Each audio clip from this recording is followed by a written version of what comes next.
Bonsoir à tous, merci d'être venus aussi nombreux, merci d'être là ce soir. Comme vous le savez peut-être, ce soir c'est un soir de réveillon, puisque demain nous entrons dans l'année du cochon. Et malgré cela, nous sommes tous ici, vous êtes tous ici pour les soirées mathématiques, pour plus précisément la troisième soirée mathématique de cette année 2018-2019, où nous avons le plaisir et l'honneur d'accueillir François Lay, qui va nous présenter une enquête historique sur le squelette des surfaces cubiques. Ouais, merci beaucoup.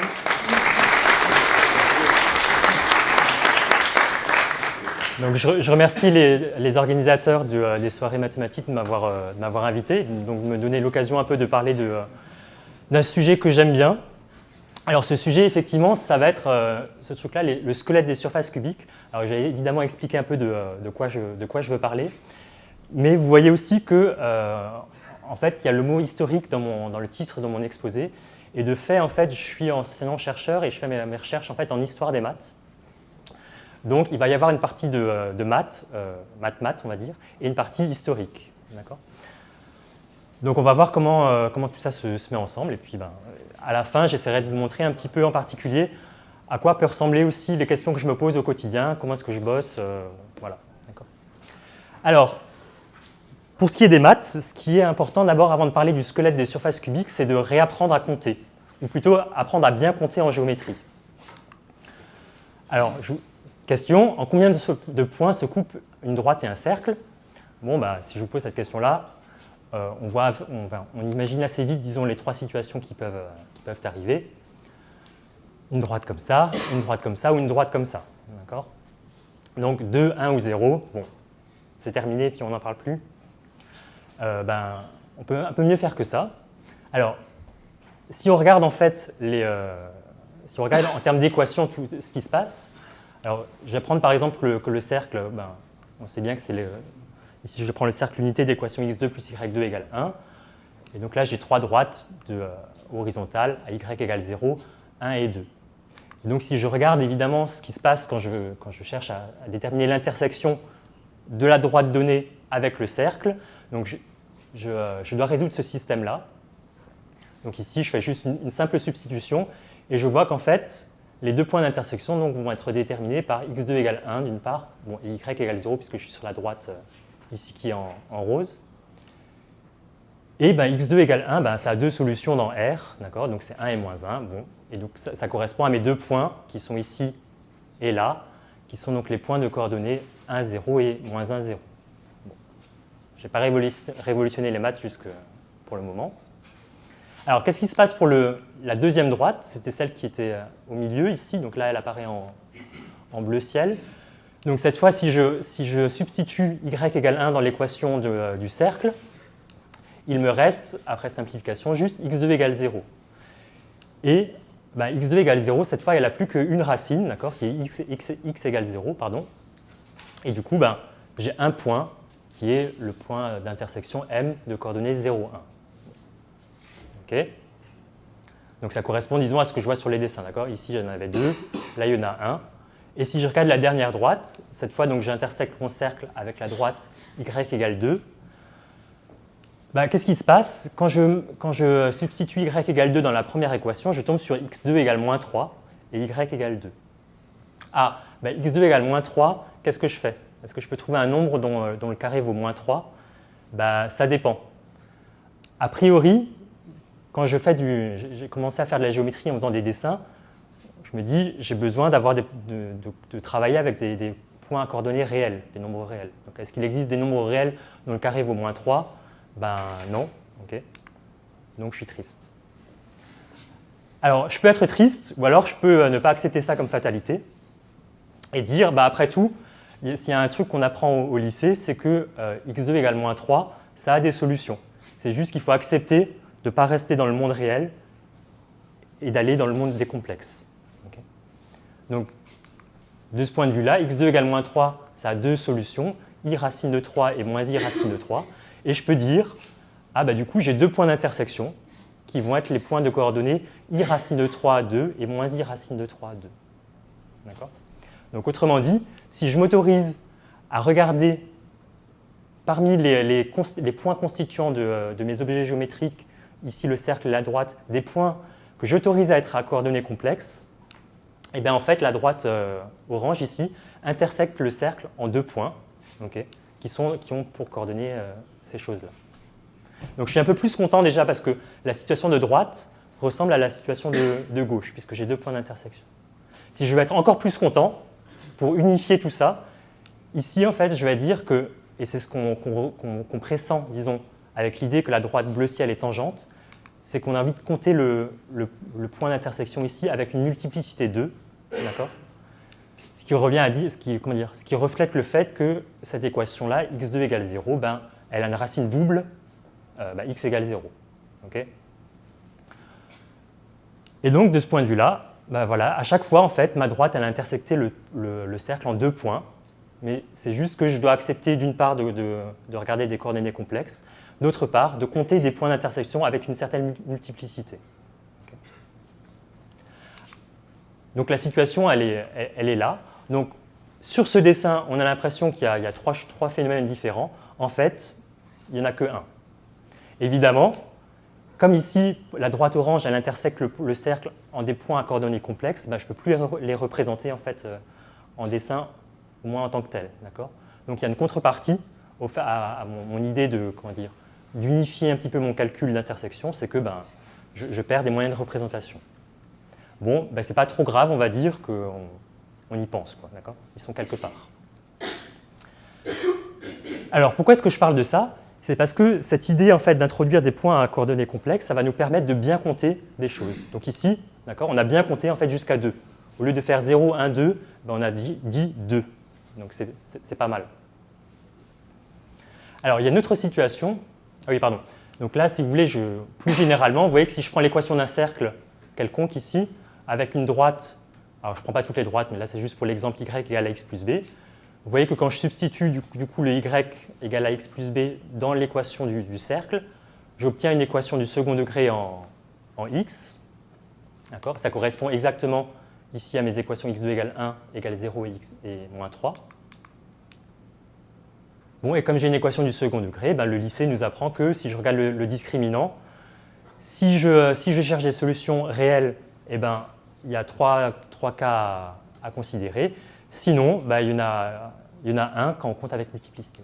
Donc en fait, il y a toujours 2 points d'intersection, éventuellement complexes, éventuellement comptés avec une bonne multiplicité. Donc voilà pour une droite et un cercle. Qu'est-ce qui se passe maintenant si je regarde 2 droites ? A priori, c'est plus simple, parce qu'une droite, c'est quand même un objet, on se dit, plus simple qu'un cercle, en un certain sens. Eh ben, ici, ma droite orange intersecte la droite noire en un point, M. Bon. Et si je bouge la droite, un point. Et évidemment, on sent bien qu'il y a un problème dans le cas de parallélisme. Et l'idée, c'est de dire que, bon là, je n'ai pas fait une vidéo, mais imaginez que la droite ici noire, vous voyez, elle bouge par continuité jusqu'à sa position parallèle. Le point M, qu'est-ce qu'il devient ? Il s'éloigne tout doucement, ou tout vite, je ne sais pas, hop, jusque très loin, en fait, très loin jusque là-bas.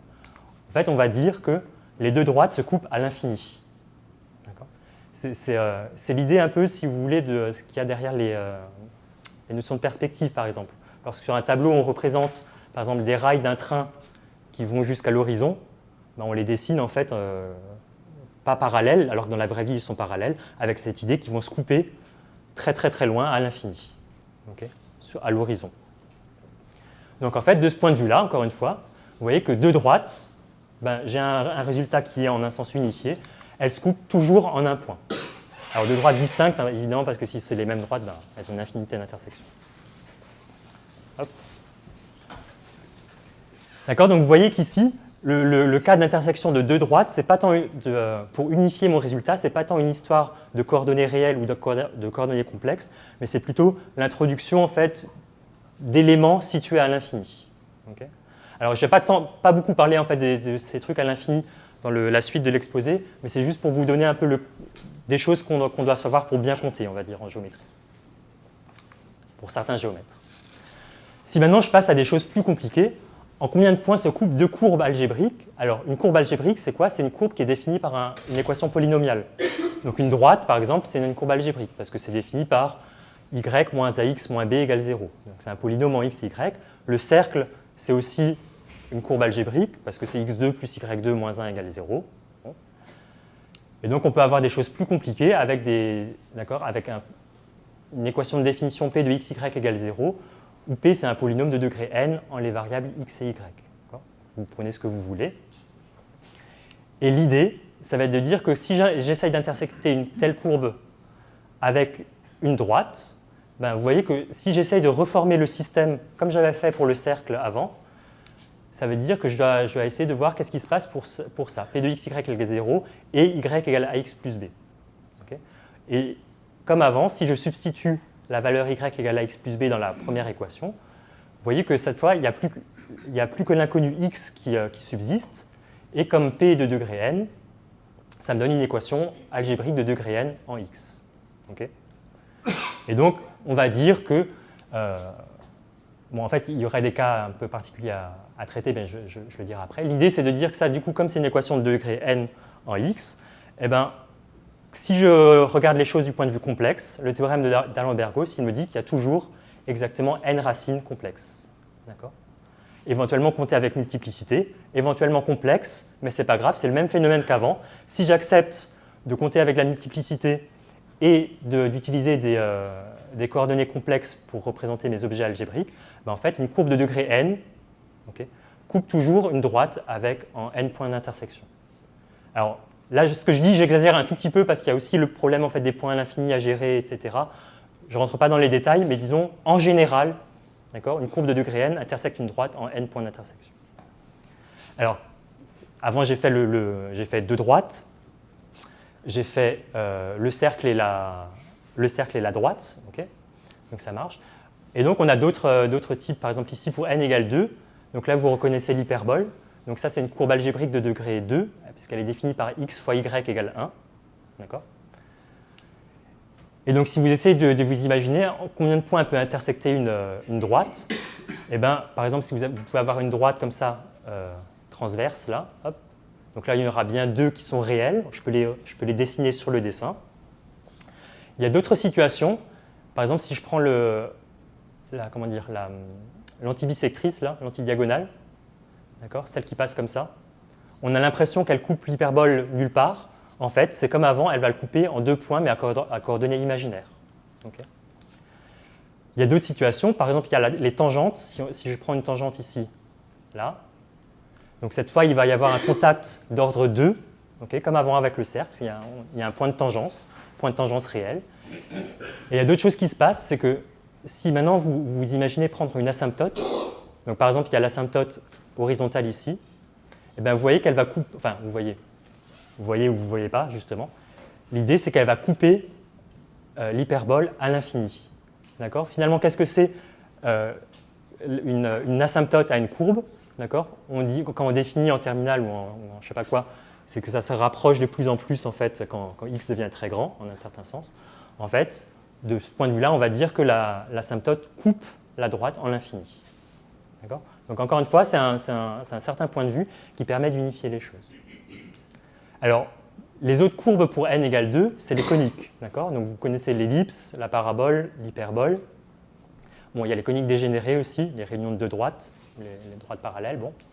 Vous pouvez essayer de voir ce que ça donne. Pour l'ellipse, par exemple, le phénomène est exactement le même que pour le cercle. D'accord ? Le dessin y ressemble, donc vous pouvez essayer de voir. Pour la parabole, il y a une petite subtilité en plus. Bon. Donc voici, par exemple, pour le deuxième dessin, le cas d'une courbe de degré 3. Donc c'est une courbe cubique, d'accord ? Cubique parce qu'il y a des cubes qui apparaissent dans l'équation. Donc là aussi, vous pouvez imaginer, en fait, en général, vous voyez, si je prends une droite, hop, d'accord, elle va bien couper la courbe que j'ai tracée en 3 points. Et ici, je vous ai fait deux cas de courbes quartiques, donc c'est des courbes définies par des polynômes de degré 4. Bon, bah, vous voyez aussi, vous pouvez imaginer, par exemple, là, si vous prenez quelque chose d'horizontal, ça va bien couper en 4 points. Il y a des cas de tangence, il y a des cas où on a l'impression que la droite ne coupe pas la courbe, mais en fait si, parce que ça va être des points, encore une fois, à coordonnées imaginaires, et ainsi de suite. Bon, et là, je signale aussi le fait que là, c'est une courbe pareille de degré 4, sauf qu'elle a la particularité, vous voyez qu'elle a 2 points doubles, parce que la courbe s'auto-intersecte en fait ici. En fait, dans ces cas-là, il y a aussi un peu des outils à mettre en place. Par exemple, si je considère la droite qui coupe, qui relie ces deux nœuds, il faudrait aussi mettre en place une multiplicité de comptage. C'est-à-dire qu'en fait, la droite, l'intersection ici compterait pour 2, et l'intersection ici compterait pour 2 aussi. Comme ça fera 2 plus 2 égale 4, donc je serai quand même content. Donc, il y a plein de petits phénomènes comme ça à prendre en compte, mais l'idée, c'est quand même ça.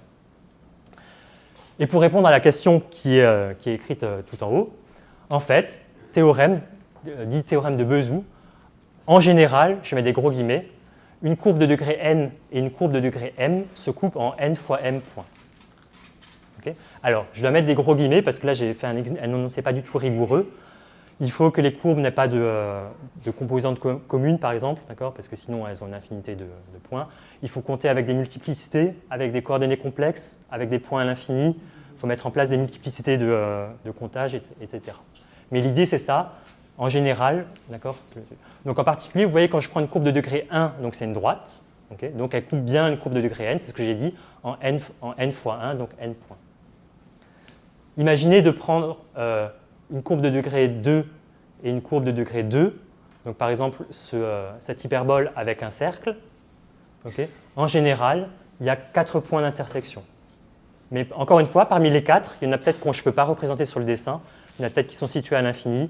Okay. Donc mais le calcul, il montrerait qu'il y en a 4. Vous pouvez d'ailleurs vous poser la question de 2 cercles. Comment est-ce qu'ils s'intersectent en fait? Parce que vous arriverez, je ne pense pas trop, à dessiner 2 cercles qui s'intersectent en plus de 2 points. Alors que moi, je vous affirme qu'ils s'intersectent en 4 points. En fait, ça c'est juste pour c'est une petite anecdote. Tous les cercles ont 2 points en commun. C'est ce qu'on appelle les points cycliques imaginaires. C'est 2 points qui sont à la fois avec des coordonnées complexes et situés à l'infini. Et en fait, tous les cercles, tous ceux du plan, ils passent par ces 2 points-là. Donc il y a des phénomènes un peu rigolos qui se passent. Ok, donc là, on a appris à compter pour les courbes. D'accord. Donc je vous ai donné un théorème important, c'est le théorème de Bezout. Bon. Ben, on essaye de passer aux surfaces. Ah oui, pardon, avant de passer aux surfaces, j'ai oublié quelque chose. C'est qu'il y a des choses super marrantes qui arrivent quand on accepte du coup les coordonnées complexes et les points à l'infini. C'est qu'il y a des théorèmes de type combinatoire qui arrivent en fait associés à ces courbes-là. Donc par exemple, je reprends une courbe cubique. Donc une courbe cubique, c'était celle qui était définie par les polynômes de degré 3, d'accord? Et bien en fait, il y a un théorème qui vous dit que toutes ces courbes-là, presque toutes, contiennent 9 points d'inflexion. Donc qu'est-ce que c'est un point d'inflexion? C'est un endroit, un point de la courbe où la courbure change de sens. Donc vous voyez par exemple ici sur le dessin, les 3 points d'intersection de la courbe avec la droite en pointillé sont des points d'inflexion. Vous voyez, hein, ici la courbe tourne dans un certain sens, et après, hop, elle prend le virage et puis elle change. Donc ça, c'est ce qu'on appelle un point d'inflexion. Et donc, théorème, dans le cadre que j'ai exposé avant, toutes les courbes cubiques contiennent exactement 9 points d'inflexion. Je peux vous un peu raffiner les choses. En fait, on peut démontrer que parmi ces 9 points d'inflexion, il y en a toujours 3 réels et 6 qui sont imaginaires. Donc je ne pourrais jamais vous faire de dessin, en fait, avec plus de 3 points d'inflexion représentés dessus. Et ici, de fait, les 3 points sont ceux qui sont ici. Et donc, je vous parlais de théorème de type combinatoire, c'est que on peut faire mieux. Les 9 points d'inflexion sont alignés 3 à 3. Okay, donc là, le dessin le suggère. Les 3 points d'inflexion que j'ai dessinés sont bien sur la même droite. Et si vous comptez bien, les droites que je peux former ainsi, il y en a 12. Bon. Okay. Alors, je vous donne un peu les nombres là, ça ne va pas être essentiel pour l'exposer, mais c'est juste pour... voilà. Et après, je peux continuer. Qu'est-ce que je peux faire avec ces 12 droites? En fait, je peux faire des jeux d'assemblage et voir si je peux récupérer en fait, tous les 9 points. Il se trouve qu'à partir de ces 12 droites, je peux créer exactement 4 triangles qui contiennent chacun, qui passent chacun par tous les 9 points d'inflexion. Bon. Donc, c'est des théorèmes un peu bizarres, qu'aujourd'hui, on ne connaît plus trop. Je dirai pourquoi, après, ça m'intéresse d'un point de vue historique. Bon. Et vous avez des théorèmes analogues du type, cette fois, si vous regardez les courbes quartiques, donc de degré 4, celles-ci, elles possèdent toutes 28 tangentes doubles, c'est-à-dire des tangentes, vous voyez, qui ont 2 points de contact avec la courbe. Encore une fois, alors en fait, c'est toute courbe quartique qui n'a pas de point singulier. Bon. Et parmi les 28 tangentes doubles, il y en a certaines qui peuvent être formées avec que des points complexes, certaines qui peuvent être avec des points que à l'infini, etc. Donc je ne peux pas toutes forcément les représenter. Mais mon cadre permet de bien compter les choses et dire il y en a toujours 28. Et vous avez des choses de nouveau, des configurations comme ça. Les 56 points de contact appartiennent 8 à 8 à 315 coniques, etc. Bon, peu importe, mais je vous donne un petit peu cette idée qu'avec des objets géométriques comme ça, en comptant bien, on peut faire en fait une sorte de combinatoire dessus, et donc compter des choses. Ok, donc maintenant je passe vraiment aux surfaces. Alors, je reprends mes questions. Est-ce que je peux tracer une droite sur un plan? Bon, oui, d'accord. Et je peux le faire de plein de façons différentes. Vraiment plein de façons différentes. Pourquoi vraiment plein? Bah, évidemment parce que par un point du plan, déjà je peux faire passer une infinité de droites, d'accord, celle que j'ai dessinée là. Et donc comme c'est vrai pour tous les points du plan, d'accord, il y en a vraiment beaucoup que je peux inclure dans le plan. Bon, là pour le coup c'est super facile et il n'y a pas vraiment d'histoire de nombre complexe ou je ne sais pas quoi. Donc là de nouveau, c'est comme avant avec les degrés, on va regarder ce qui se passe en termes des équations. Donc vous savez qu'un plan, c'est défini par une équation comme ça. Donc cette fois, j'ai 3 variables et c'est une équation polynomiale de degré 1 en x, y, z. Okay, donc on dit que le plan, c'est une surface algébrique de degré 1. Bon. Donc là, c'était facile. Et comme avant, on va voir qu'est-ce qui se passe quand on augmente le degré de P. Donc quel type de surface on a en augmentant le degré de P? Ben, il y a celle qu'on connaît bien, la sphère. Okay. Vous connaissez peut-être l'hyperboloïde à une nappe. C'est la forme apparente des tours aérofrigirantes des centrales nucléaires. Le parabolide hyperbolique, c'est la selle de Cheval. D'accord, donc ça c'est du degré 2. Hein, d'accord, ici il n'y a que des exponents de degré 2. Ici c'est bien du degré 2 parce que c'est x fois y, donc c'est 1 plus 1. Donc ça c'est des surfaces quadriques, d'accord, définies par des polynômes de degré 2. Et donc, vous me voyez arriver avec mon titre. On va regarder aussi les surfaces cubiques. Donc, c'est celles qui sont définies par un polynôme de degré 3. Donc, vous voyez, là, je donne un exemple un peu au pif. Bon. Donc, j'ai juste 3 variables, x, y, z, pour les 3 variables de l'espace. Et je m'autorise à chaque fois des produits qui montent au pire au degré 3. Okay, donc, on va regarder ce qui se passe pour ces surfaces-là. Alors, en fait, le plus simple à traiter pour le moment, c'est l'hyperboloïde à une nappe. Donc ça ressemble à ça, comme j'avais dit. Alors, donc, question, peut-on tracer une droite sur un hyperboloïde? Donc mon dessin me trahit, il a l'air de dire oui. Alors on va voir dans les calculs pourquoi. Ben, en fait, ici, j'ai une astuce, c'est que cette équation de mon hyperboloïde, je peux la factoriser. Parce que si je passe le z, vous voyez, dans le membre de gauche et le y dans le membre de droite, je me trouve avec x2 moins z2 que je factorise comme ça. Et pareil pour le membre de droite. Okay, donc ça me dit, cette forme-là, que l'équation est vérifiée pour tous les points de coordonnées x, y, z, qui vérifie par exemple x moins z égale 0 d'une part, et 1 moins y égale 0 d'autre part. D'accord? Puisque si ça c'est vrai, eh ben, le membre de gauche est identiquement nul, le membre de droite est identiquement nul aussi. D'accord? Or, qu'est-ce que c'est l'objet qui est défini par ce système-là? Ben, vous voyez que c'est l'intersection de 2 plans, donc c'est une droite. Donc je suis en train de dire qu'en fait, tous les points qui appartiennent à cette droite-là sont inclus dans ma surface, dans mon hyperboloïde à une nappe. Okay, ça correspond, vous voyez ici, à une droite qui est tracée en noir et qui est incluse dans la surface. Okay, en fait, je peux faire un petit peu mieux. Vous voyez que ici, j'ai dit, par exemple, j'ai pris x moins z égale 0 et 1 moins y égale 0. Je peux aussi dire que c'est vrai pour tous les lambda, enfin pour toutes les équations, x moins z égale lambda 1 plus y et 1 moins y égale lambda x plus z, pour lambda un paramètre quelconque. Okay, parce qu'encore une fois, hein, si vous remplacez dans l'équation, vous allez tomber sur quelque chose d'identiquement nul. Donc ça veut dire que vous n'avez pas qu'une droite qui est incluse dans la surface, vous avez une infinité de droites, vous en avez une pour chaque lambda ici, qui sont incluses dans la surface. Bon, ça c'est une notation un peu abusive que j'emprunte au 19e, mais elle est pratique. Je peux faire encore mieux, parce que je peux dire aussi que c'est vrai pour tous les points de coordonnées x, y, z, cette fois tel que x plus ou moins z égale lambda 1 plus y et 1 plus ou moins y égale lambda x plus z. C'est juste que je fais correspondre les choses deux à deux de façon distincte.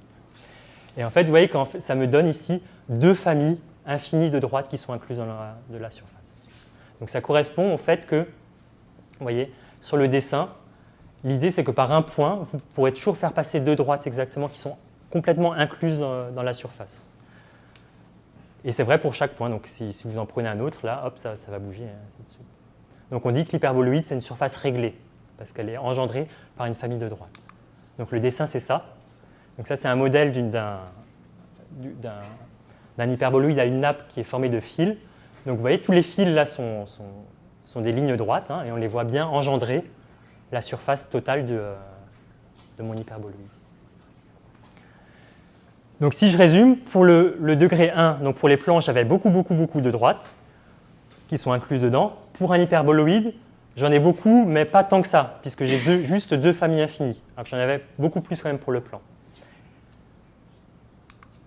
Alors avant de passer au cubique, on va se poser la question pour les sphères. Les sphères, si j'essaie de me dire, est-ce que je peux inclure une droite là-dedans, sur le dessin, pas trop. Mais sur le calcul, ma sphère, son équation, je vais l'écrire comme ça. Le membre de droite, c'est comme avant, je peux factoriser. Et là, je me trouve avec x2 plus z2. Donc je suis coincé. Sauf que maintenant, on a appris qu'on ne doit pas avoir peur des nombres complexes pour faire la géométrie. Et donc le membre de gauche, je peux le factoriser en x moins iz, facteur de x plus iz. Okay. Et du coup, rebelote, comme avant, c'est vérifié, par exemple, pour tous les points de coordonnées x, y, z, cette fois, tel que x moins iz égale 0 et 1 moins y égale 0. Donc là, de nouveau, c'est l'équation de deux plans, donc qui s'intersectent en une droite, et donc j'ai une droite incluse dans la sphère. Sauf que, ici, dans mon équation de plan du premier, j'ai un nombre complexe qui est apparu, donc ça veut dire que j'ai une droite avec des points à coordonnées complexes qui sont inclus dans la sphère. Okay. Je ne peux plus le représenter tel quel, mais bon, c'est la vie, et j'avance. Okay. En fait, théorème, toute surface quadrique contient une infinité de droites. Donc, à chaque fois que vous avez quelque chose de degré 2, on peut faire des choses de ce type-là et montrer qu'il y a toujours une infinité de droites. Pour peu que votre surface quadrique n'ait pas de point singulier, donc par exemple ne soit pas un cône, il y a toujours cette double famille comme ça qui engendre la surface. Donc, d'accord, je vous ai dit, donc degré 1, il y avait beaucoup de droites. Degré 2, il y en a beaucoup. En fait, pour le degré 3, donc c'est les surfaces cubiques. Donc les surfaces cubiques, c'est des choses qui ressemblent à ça. Donc je pense que vous êtes beaucoup moins habitués à en voir dans la nature. Donc ça, c'est deux surfaces différentes. Hein. Donc là, vous voyez, il y a des trous, il y a des lobes, enfin bon, il y a plein de choses rigolotes. Celle-ci, c'est une surface cubique avec des points singuliers. Vous voyez que ça, c'est des points qui sont des pics, hein. Donc c'est des singularités, on appelle ça. Théorème, toute surface cubique lisse contient exactement 27 droites. Pas une de plus, pas une de moins. Vous prenez n'importe quelle surface définie par un polynôme de degré 3, il y a 27 droites dedans. Okay. Encore une fois, ce théorème il marche bien parce que je m'autorise à compter des droites qui sont peut-être formées que par des points à coordonnées complexes ou formées que par des points à l'infini, etc. Okay. Mais dans ce cadre-là, je peux toujours affirmer exactement 27 droites. En fait, je pourrais faire un petit peu mieux, c'est de dire que dans le cas où j'ai une surface avec des pics comme ça, le théorème est encore vrai, sauf que les droites qui passent par ces points singuliers, je dois les compter avec une multiplicité, un peu comme ce que je vous ai raconté avant. Alors, sur la première, c'est peut-être un peu difficile de s'imaginer où peuvent être cachées les droites. Vous voyez que sur la deuxième, il y a une droite en fait, qui relie justement les deux pics qui sont ici, par exemple. Je sais pas si vous avez, il faut réussir à s'imaginer qu'en fait, les deux lobes là, qui sont ici sont suffisamment plats, localement en tout cas, pour inclure des droites. Bon, là, je dis vraiment des choses avec des guillemets. Hein. Alors, quelle est l'idée derrière la démonstration? Je ne vais pas la faire parce que ce n'est pas mon objet, il faut que j'avance. Mais je vais quand même vous montrer quelques dessins. Alors, voilà une surface cubique où j'ai dessiné plein de droites qui sont incluses dedans. Alors, en fait, il n'y a pas toutes les 27 ici parce qu'il y en a certaines qui sont à l'infini, donc je ne peux pas faire mieux. Mais vous voyez, donc ici, c'est vraiment une inclusion au sens ensembliste, hein, donc j'ai des droites qui sont dans la surface. C'est ça, en fait, qui a été appelé par Sylvester, donc je donnerai peut-être la citation plus tard, si j'ai le temps. C'est ça qui a été appelé le squelette des surfaces cubiques, vraiment avec cette idée que ça forme vraiment l'ossature, d'accord, de ces surfaces-là. Alors, d'où est-ce qu'elles sortent ces 27 droites? Donc, voilà encore une autre surface cubique avec une autre vue. Je vais vous présenter une idée vague de démonstration partielle. Donc, bon. Je suppose que j'ai déjà trouvé une droite dans la surface. D'accord? Donc ici, vous voyez, je l'ai dessinée avec en gris ici. Donc elle arrive là, elle part un peu vers l'arrière. Bon. L'idée, c'est de dire, à partir de cette droite-là, je vais considérer tous les plans qui pivotent autour de la droite en la contenant, donc tel que la droite est un axe de rotation des plans. Et l'idée, c'est de dire les plans qui tournent comme ça et qui contiennent la droite, comment est-ce qu'ils intersectent la surface à part la droite.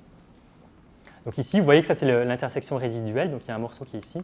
Je vais vous faire une autre vue. Donc là, ma droite maintenant de départ, elle est ici. Elle passe ici à l'intérieur. Hop, là, on la voit presque plus. L'intersection à un plan, ça va ressembler à ça. En fait, il y a des raisons pas trop compliquées en fait, qui disent que, comme vous êtes parti d'une surface de degré 3, lorsque vous l'intersectez avec un plan, qui est quelque chose de degré 1, vous obtenez une courbe de degré 3. D'accord ? Or, qu'est-ce que c'est une courbe de degré 3 qui contient déjà une droite? En fait, il faut se dire que c'est juste l'union d'une droite avec une conique. Donc ici, c'est une droite et une hyperbole. Une hyperbole, c'est un truc de degré 2, donc c'est comme ça. Et l'idée, c'est de dire que quand je vais faire pivoter comme ça mon plan, parfois, la conique résiduelle ici va dégénérer en deux droites. Avec l'hyperbole, si je fais bouger un petit peu les choses, là, par exemple, là, les sommets vont se rapprocher, et pour un certain plan, ça va dégénérer en deux droites. Et donc, je vais avoir un plan qui intersecte ma surface cubique en un triangle. Donc, j'ai trois droites. Donc, à partir d'une droite, j'en ai trouvé deux nouvelles. On peut démontrer qu'en fait, comme ça, étant donné une droite, il y a exactement 5 plans qui la contiennent et qui donnent des triangles comme ça. Donc, en fait, à partir d'une droite, j'en ai trouvé 11.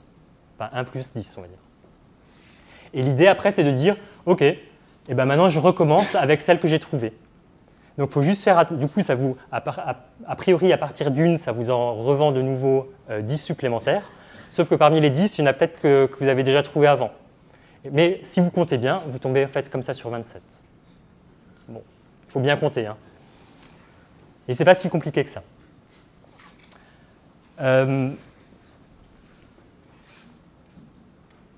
Voilà. L'inconvénient, évidemment, de ma démonstration, c'est qu'elle présuppose que vous avez déjà trouvé une droite à l'intérieur de la surface. Et en fait, c'est ça le plus compliqué. D'accord ? Ça, c'est vraiment pas, c'est pas évident. Bon, sauf si on a des outils un petit peu avancés, bien sûr, mais c'est ça en fait le point le plus difficile de cette preuve présente. Bon, j'ai fait les maths, maintenant on va attaquer l'histoire. Alors en fait, je vais faire une petite mise en abîme.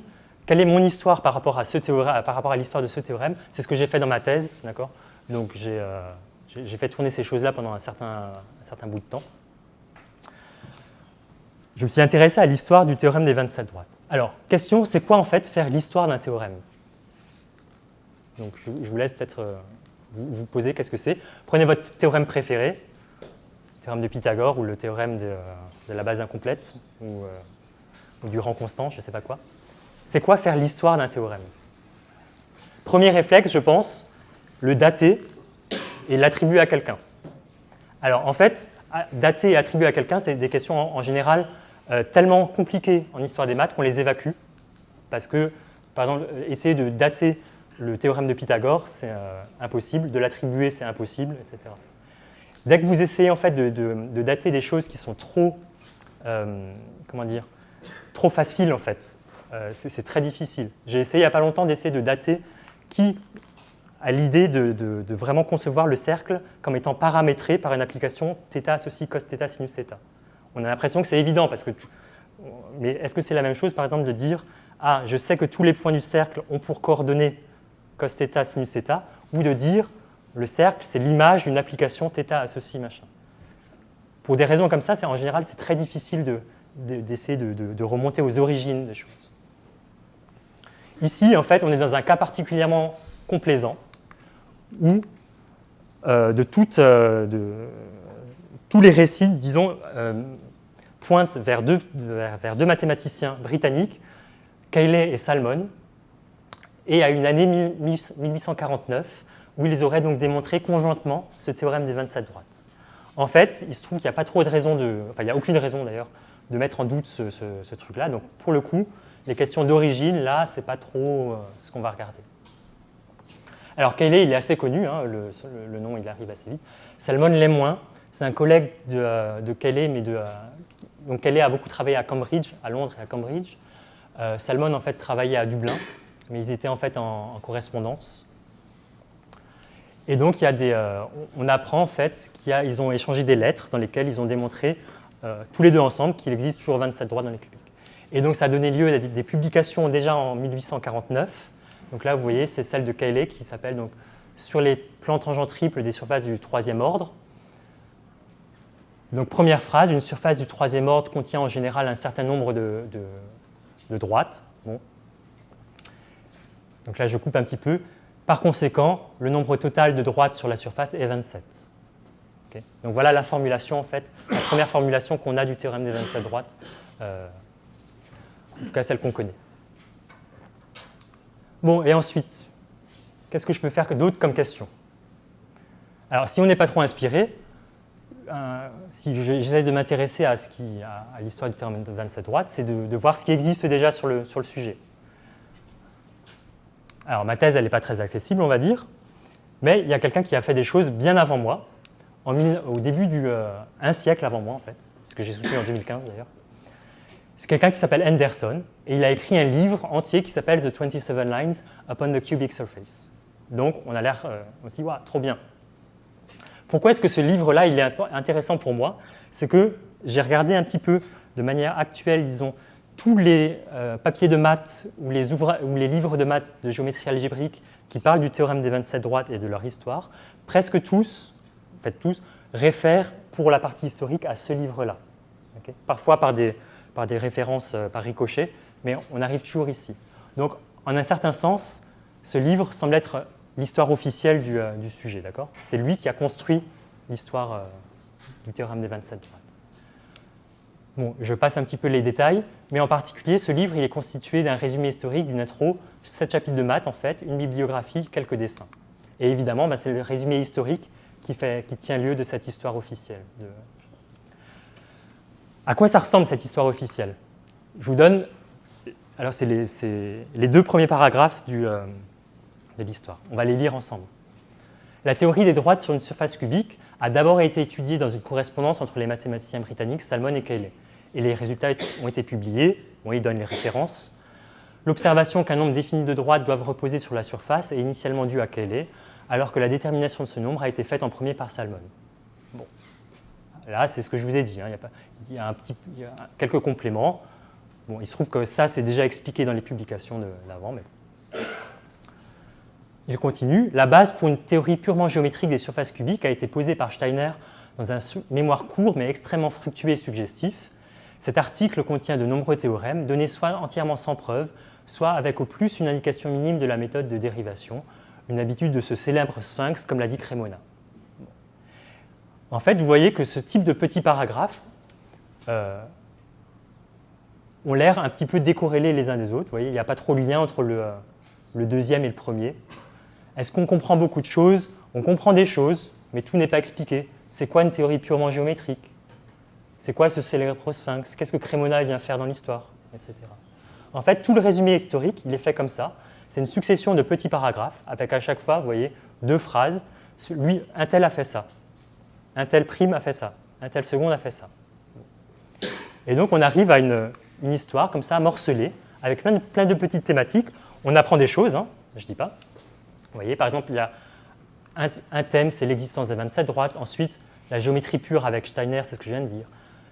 Problème des notations et de ce qu'on appelle les doubles 6. Donc, je ne vais pas détailler, mais on arrive, vous voyez ici, avec 11 thèmes. Voilà. Ce dont j'aimerais vous convaincre, c'est que c'est une histoire pauvre, ça. c'est qu'en fait, il y a plein d'autres questions qu'on peut se poser et qui intéressent en fait l'historien des maths, j'espère, je pense. Alors, quelques questions historiques. Donc peut-être que vous en avez, je ne sais pas, est-ce que quelqu'un spontanément aurait d'autres questions historiques à poser sur le théorème? Je sais que ce n'est pas facile comme ça, parce que... En fait, moi j'en ai plein, j'ai quelques exemples, donc je vous en propose quelques-unes en fait. Bon, là c'est un peu petit, je vais quand même détailler les choses. Donc évidemment, c'est un échantillon des choses qu'on peut se poser. D'abord, je vais vous montrer des questions de type contexte qu'on peut se poser.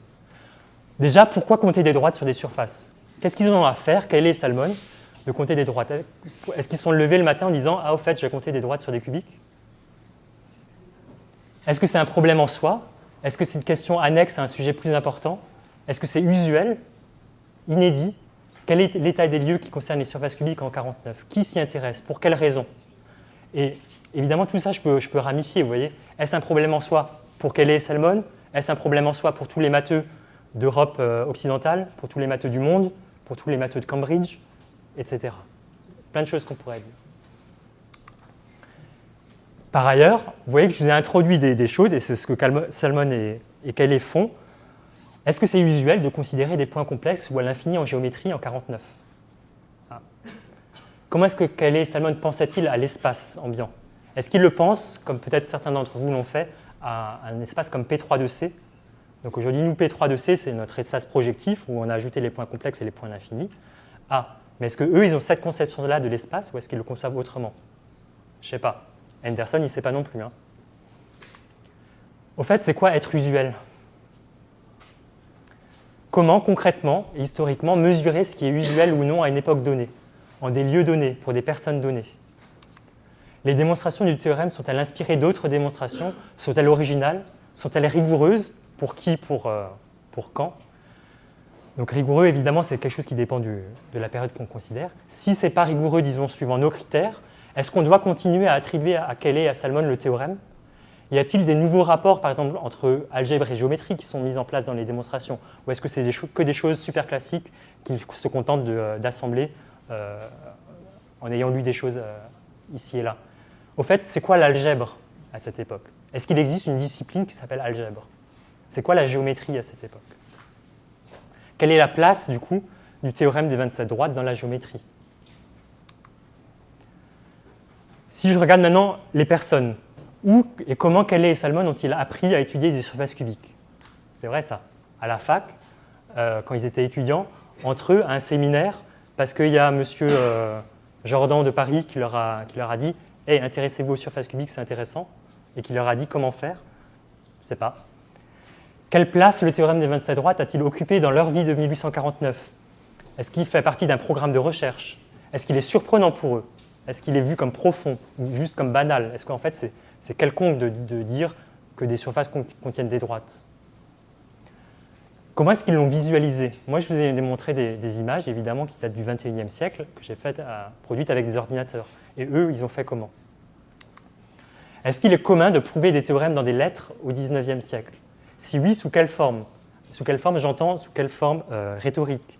Parce que vous savez que, par exemple, au XVIIe siècle, il y a toute une façon de faire qui consiste à lancer des challenges par lettres en disant « Moi, je sais démontrer ceci, est-ce que toi, tu sauras le faire ?» Donc là, est-ce que c'est comme ça que ça se passe? Ou est-ce qu'ils coopèrent en fait naturellement? En fait, Cayley et Salmon, comment est-ce qu'ils se connaissent? Est-ce qu'ils se connaissent avant de travailler là-dessus ou est-ce que c'est leur intérêt commun pour les surfaces cubiques qui les ont fait se rapprocher et qui les ont rendus amis éventuellement? Est-ce qu'ils sont amis au fait? Est-ce qu'ils partagent des points de vue sur les maths, sur la nature des maths, sur la nature de l'enseignement, sur la place des femmes dans les maths? Ça, c'est un grand nom. Cayley est quelqu'un qui a été militant pour défendre la cause des femmes en maths. Salmon, l'extrême opposé. Au fait, quelles sont les conditions du travail mathématique à Cambridge et à Dublin à l'époque? Est-ce que les gens sont dans des labos de recherche et ils se lèvent le matin en disant je vais prendre un café et je vais démontrer mes théorèmes et je vais enseigner aussi un peu cet après-midi? Faire des maths en Grande-Bretagne est-il particulier par rapport à la situation en Allemagne ou en France, par exemple? En fait, avant de passer à la suite, oui. Par exemple, Cayley, quand il a démontré ces trucs-là, il était avocat. Parce qu'il n'avait pas de chaire entièrement mathématique à l'époque. Salmon était révérend aussi. Bon. Y a-t-il, par ailleurs, par exemple, des valeurs épistémiques qui sont partagées et préconisées en Grande-Bretagne? Si on se pose maintenant des questions de circulation, c'est-à-dire comment est-ce que le théorème, une fois qu'il a été publié, comment est-ce qu'il est partagé parmi les mathématiciens? Quand le théorème, en fait, devient-il connu? Quand devient-il compris, repris? Dans quel milieu? Chez les Français, les Berlinois, les algébristes, ceux de Göttingen, ceux d'Irlande, je ne sais pas quoi. Chez les mathématiciens appliqués, est-ce que tous ces gens-là ou tous ces milieux-là ont regardé le théorème des 27 droites suivant les mêmes intérêts? Est-ce que les conditions matérielles liées aux publications ont joué un rôle? Conditions matérielles, par exemple, l'article de Cayley, il a été publié dans un journal qui était écrit en anglais, vous l'avez vu, publié en Angleterre. Est-ce que ça a un rôle? En fait, oui. Parce que à l'époque, tout le monde n'avait pas, Archive par exemple n'existait pas, et du coup se procurer des publications de l'étranger, c'était pas si évident que ça. Est-ce que l'anglais, d'ailleurs, c'est la langue officielle à l'époque? Non plus. Donc est-ce que ça pose problème? Peut-être. Le théorème devient-il un classique à un moment? En quel sens? Je ne sais pas. Rejoint-il le savoir enseigné à l'université? Dans quel cours? Avec quelle place? Rejoint-il la culture géométrique du 19e? C'est quoi une culture? Comment est-ce que je pourrais dire « Ah, la culture de la géométrie au 19e, c'est ça ». Le théorème sert-il de base à d'autres recherches? En géométrie ou ailleurs, permet-il de structurer un domaine de recherche particulier ou des communautés de chercheurs? Selon quelle modalité? Quelle chronologie? Est-ce que c'est le théorème des 27 droites, par exemple, qui participe en fait à rendre l'usage des points complexes, le comptage des droites usuel? Vous voyez? Ça, c'est aussi une question. A priori, vu ce que je vous ai introduit avec les maths, on s'est dit, c'est vrai que si je me dis qu'il faut computer avec des complexes et à l'infini, j'ai bien les 27 droites. Mais en fait, peut-être que historiquement, ce n'est pas ça qui s'est passé. Peut-être que historiquement, les gens se sont dit, mais c'est vrai que pour les 27 droites, c'était pas mal de le faire comme ça, donc on va le faire dans toute la géométrie par la suite. C'est des questions. Le théorème, par la suite, est-il subsumé dans un résultat plus général? Si oui, quels en sont les différents énoncés? Sont-ils équivalents mathématiquement? Sont-ils équivalents historiquement? Et dernière volée de questions, c'est des questions de type historiographie, donc c'est-à-dire ce qui se rapporte à l'écriture de l'histoire. Donc justement, est-ce que le théorème des 27 droites apparaît à un moment dans l'histoire écrite des mathématiques? Donc ça, j'ai déjà répondu avec le livre de Henderson, c'est oui. Mais en fait, quand a-t-on commencé vraiment à l'y intégrer? Pourquoi à ce moment? De quelle manière? Par qui? Que faire de l'histoire officielle d'Henderson? J'ai commencé un peu à dire que ce n'était pas bien, donc je commence à répondre. Est-ce que en fait, c'est intéressant de prendre en objet d'histoire les récits historiques eux-mêmes qui parlent du théorème des 27 droites? Comment les gérer? Comment, maintenant, concrètement, écrire une histoire qui tienne compte de toutes les questions que j'ai écrites avant? Est-ce que je peux, dans un temps humain et raisonnable, le faire? Doit-on analyser la technique mathématique à la loupe? Là, c'est ce qu'on n'a pas fait du tout pour le moment, c'est-à-dire regarder vraiment les démonstrations et voir ligne à ligne qu'est-ce qui se passe. Est-ce que c'est intéressant? Est-ce qu'il faut privilégier, au contraire, des descriptions plus larges mais plus synthétiques? Comment gérer les connaissances mathématiques qu'on a a priori sur le sujet? Donc ça, c'est ce que je vous dis. Vous voyez, typiquement, là, je vous ai enseigné d'abord des choses de maths avant de vous donner des choses d'histoire. Pensez-y, est-ce que ça a un impact, du coup, sur votre propre conception historique du théorème des 27 droites? De manière vraiment très râle et pâquerette, comment est-ce que je fais pour me constituer un corpus d'études? Quand on fait de l'histoire, on doit faire des corpus, c'est-à-dire rassembler un nombre de textes pour faire l'étude. Comment est-ce que vous faites là?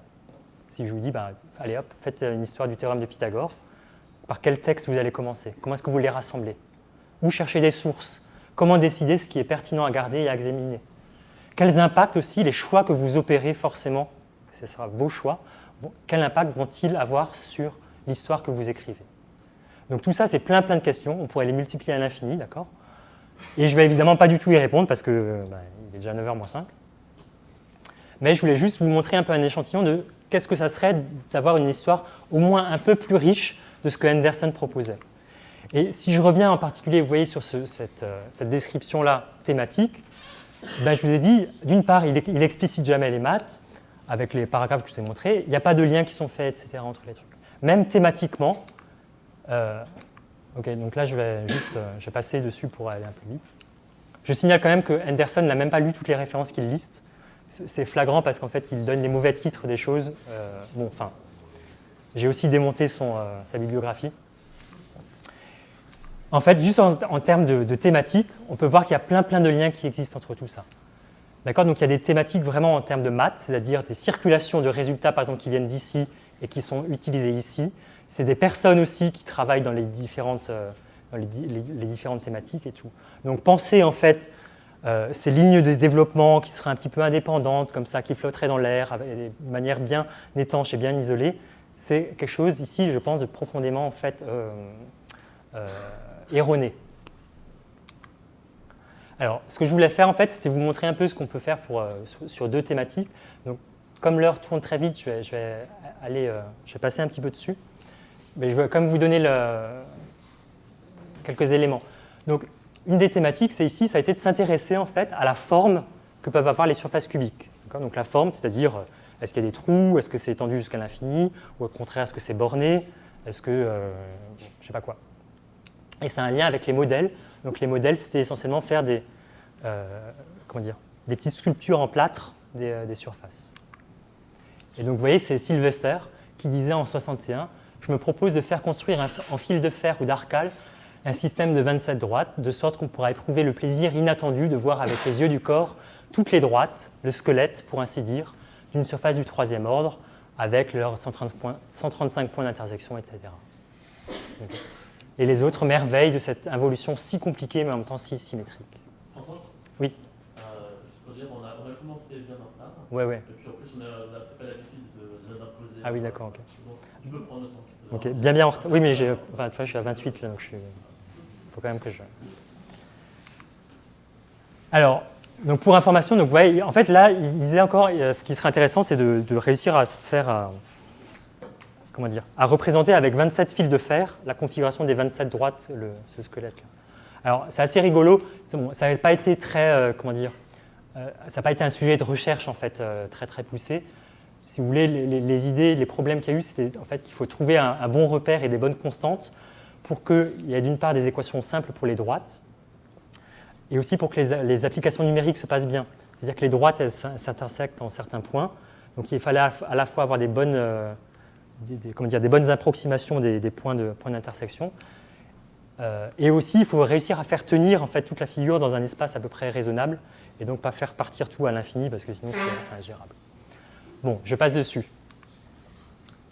Bon, voilà un modèle en fil, vous voyez, qui a été créé en fait au tournant du siècle. Bon, je ne sais pas si vous arrivez à distinguer un peu, donc c'est les fils blancs. Hein. Bon, est-ce que ça vous parle? Bon, moi pas trop non plus.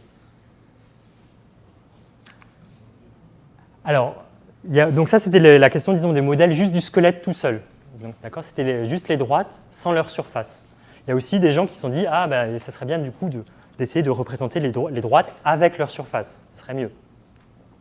En fait, ici, il y a quelque chose qui est intéressant, c'est qu'il y a des choses qui arrivent aussi. Je voulais juste vous montrer le fait qu'il y a cette question-là est arrivée en particulier par des recherches qui avaient a priori rien à voir. C'est des recherches qui prennent place dans un contexte sur la résolution de l'équation générale du 5e degré. Okay, donc ça n'est pas du tout dans la géométrie. Alors peut-être que vous savez qu'en fait l'équation du 5e degré, en général, n'est pas résoluble par radicaux. C'est-à-dire que ce n'est pas comme pour le second degré où on trouve des racines, des formules explicites en fonction des coefficients. Pour le 5e degré, ça ne marche plus. Sauf qu'on peut faire mieux, c'est qu'au lieu de prendre des radicaux, on peut utiliser des fonctions plus compliquées, c'est les fonctions elliptiques. Bon, peu importe. Et donc il y a des gens qui ont travaillé là-dessus. Et Alfred Clebsch, qui est quelqu'un sur lequel je travaille beaucoup, a dit, en fait, je cherche à interpréter géométriquement ces travaux-là. Et donc, bon, c'est ce qu'il explique, ça c'est un extrait d'une des lettres où il dit essentiellement ce qu'il va faire. Donc vous voyez que je voulais aussi vous montrer un peu l'état des sources qu'on peut avoir. Donc là, c'est de l'allemand. C'est écrit pas trop mal, mais pas trop bien non plus.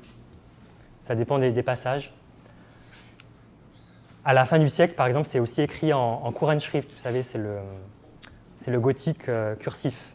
Et donc là, l'alphabet change. Bon courage pour y arriver. J'aurais dû montrer quelque chose. Bref. Et en fait, je voulais juste vous dire que je vais passer sur les détails pour avancer. C'est que c'est dans ces recherches-là sur l'équation du 5e degré qu'en fait, tout d'un coup, Clebsch va trouver des conditions comme ça. Okay, donc, pardon, je ne vous explique pas pour avancer. Et vous voyez qu'il est intéressé par des nombres xi 1 jusqu'à xi 5 qui vérifient ces trois équations-là. Et en fait, vous voyez qu'ici, il se retrouve avec une équation en fait cubique. Et donc, c'est comme ça qu'apparaissent, disons, des surfaces cubiques dans le tas. Et il va écrire, en ce qui concerne la représentation concrète du système, très intriqué par ailleurs, des 27 droites d'une surface du 3e ordre, la surface diagonale, donc c'est la surface qui a cette équation-là, présente un exemple simple et facile à construire qui montre à peu de choses près les propriétés du système général. La production de tels modèles de cette surface devrait ainsi être recommandée. Et en fait, c'est vraiment ce monsieur, Alfred Clebsch, qui a été un des premiers moteurs à lancer de manière presque industrielle la production de ces modèles-là. Et ça a donné lieu à des choses de ce type-là. Donc ça, c'est un modèle d'une surface cubique, donc vous la reconnaissez hein, peut-être, donc il y a les lobes et tout ça, avec des droites qui sont tracées dessus. Donc ça a été produit en 1881. Donc c'est quand même pas trop, c'est quand même pas trop mal, je pense, pour l'époque. À noter que historiquement, on a relativement peu d'informations sur les réalisations concrètes de ces trucs-là. Comment est-ce que ça a été calculé? Est-ce qu'il y a eu des problèmes avec les matériaux, etc. Quel rôle ça avait ces modèles? Est-ce que c'était pour la recherche? Est-ce que c'était pour l'enseignement? Est-ce que c'était juste pour faire joli dans les bureaux? On a des éléments de réponse, mais on n'est pas tout à fait sûr. Bon, et l'autre aspect que je voulais vous montrer, c'était vraiment ce que j'ai fait en fait dans ma thèse, qui était de m'intéresser comment ce théorème de géométrie algébrique, sur les 27 droites, en fait, avait été incorporé à une partie de l'algèbre dans la deuxième partie du 19e siècle. Pardon. Et cette partie de l'algèbre, en fait, c'est celle qui a trait aux travaux de Galois, d'Évariste Galois, donc sur les équations. Et essentiellement, je vais donner quelques idées, c'est qu'en 1870, il y a un ouvrage donc, de notre Lyonnais Camille Jordan qui s'appelle Le traité des substitutions et des équations algébriques qui paraît. Et vous voyez, donc, il le dit dans l'introduction, le but de cet ouvrage est de développer les méthodes de Galois et les constituer en corps de doctrine en montrant avec quelle facilité elles permettent de résoudre tous les principaux problèmes de la théorie des équations.